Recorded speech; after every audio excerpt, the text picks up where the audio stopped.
Hi everyone. Wealthy Ventano here, the internet's busiest music nerd, and it's time for a review of this new NetSpend album, Bad A Effing Kid. Here we have a new full-length album from rapper and songwriter Mr. Gunnar Shepherdson, aka NetSpend, who has been on a quick come-up since the release of his Kickdoor project last year, also a few viral singles and a Rolling Loud performance, all of which happened very recently. And as much as it may seem like on the surface this is just another kid out there doing his thing, I think it's kind of important to dissect the new paradigm for hip-hop that he and this record currently represent. Let's start by turning the clock back 10 years when what we would come to know as SoundCloud rap would begin taking the world by storm, and while a pretty wide variety of artists hit it big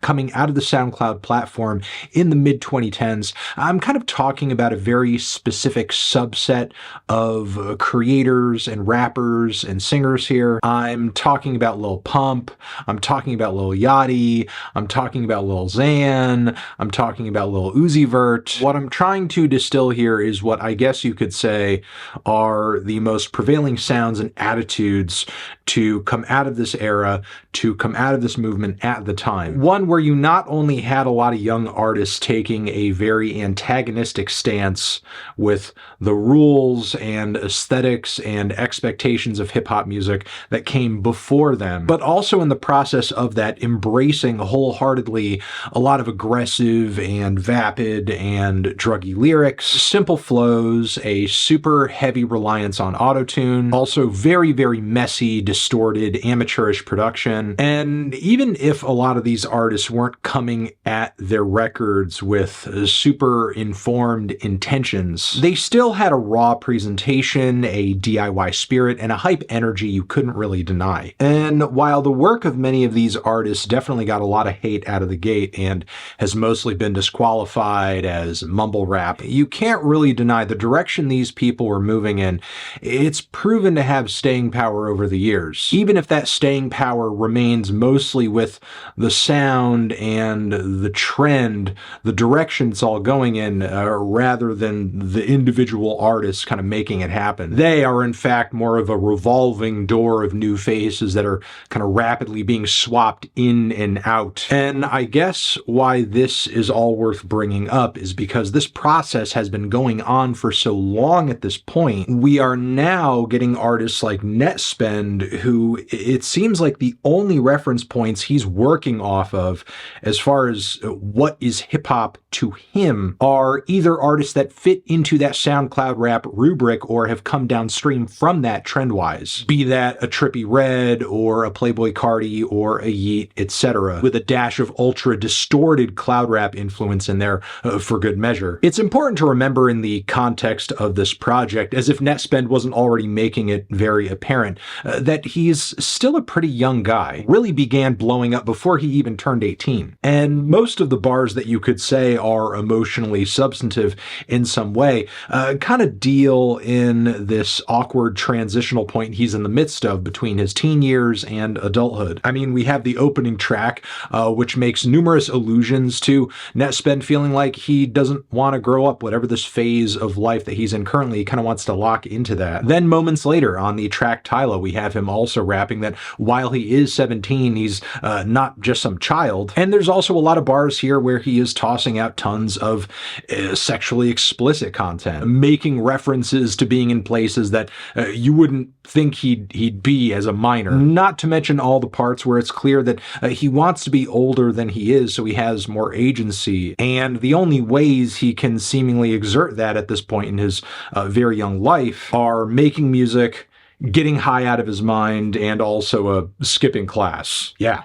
he's just not going to class. He's a badass fucking kid. Another telling moment on the project is a bar where he says he feels like Future but Gen Z. And that's because an artist like Future is this dude's reference point for what succeeds and trends in hip-hop music. Because over the past 10 years, if we've seen rap music become anything, it's been less regional, It's been more online. It's been simplified musically. It has been homogenized aesthetically and also has been thinned out topically. Marketed more as a cool thing for kids to be into and less a megaphone for the Black community at large. And look, now in this day and age, we have countless teenagers who have grown up with hip hop more or less in this state or trending in this direction. And I think this album here is essentially the sound of things coming full circle because of that. Now, beyond this, I'll say I think this album is a lot more interesting to talk about contextually than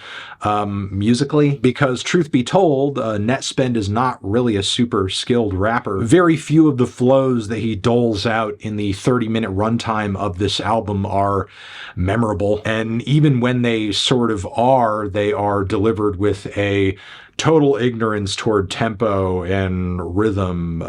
He raps in a way that really makes you have to wonder whether or not he's actually listening to the instrumental he's rapping over. He's got a very thin, nondescript, boyish voice that if it weren't for the auto-tune, it would not be cutting through these very hectic mixes, which brings me to the production on this record, which for the most part sounds like a distorted, saturated mess. It sounds the way a deep-fried meme looks. It's the result of taking the same idea and compressing it and Xeroxing it over and over and over and over and over as it gets more distorted and more difficult to decipher each time. And if you want an even grosser metaphor to work off of, it's kind of like being at the very end of a SoundCloud rap Human Centipede. Now, musically, sonically, I don't know if there's much more to say about the album than that. There are a few unlikely grooves along the track list of this album. There's one track where he samples Grimes,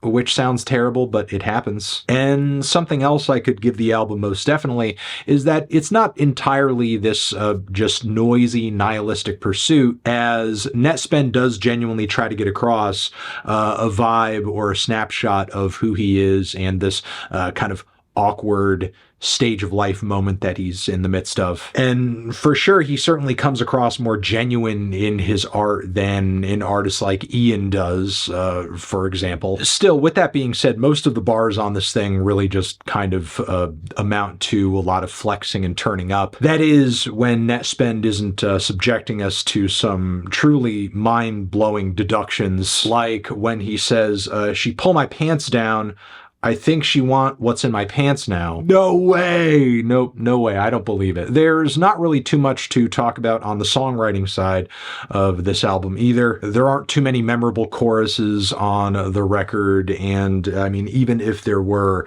the entire thing just sounds way too frickin' distorted and fried for it to be that pleasurable of a listen for too long. Yeah, in a nutshell with this album, I basically feel like I am listening to a smoothie of every trendy online shade of rap that has come up in the past 10 years, but it's blended together so violently that pretty much anything that made all of these styles, all of these sounds individually interesting just gets lost in translation. It's an unflattering mess for the most part, but I suppose the silver lining of that cloud is that you can really only go up from here. I can't imagine NetSpend getting worse than this. Though I suppose the weird information age capitalism social experiment that this record is a result of, where you're just basically stripping out any and all aesthetic or musical or thematic meaning from an art form slowly and progressively over a period of years, over and over and over and over, to the point where the end result just kind of sounds like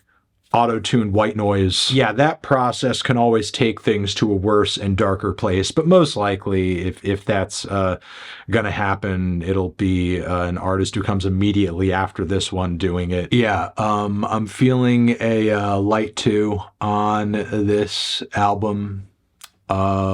Transition. Have you given this record a listen? Did you love it? Did you hate it? What would you rate it? You're the best. You're the best. What should I review next? Hit the like if you like. Please subscribe and please don't cry. Hit the bell as well. Over here next to my head is another video that you can check out. Hit that up, or the link to subscribe to the channel. Anthony Fantano, NetSpend, forever.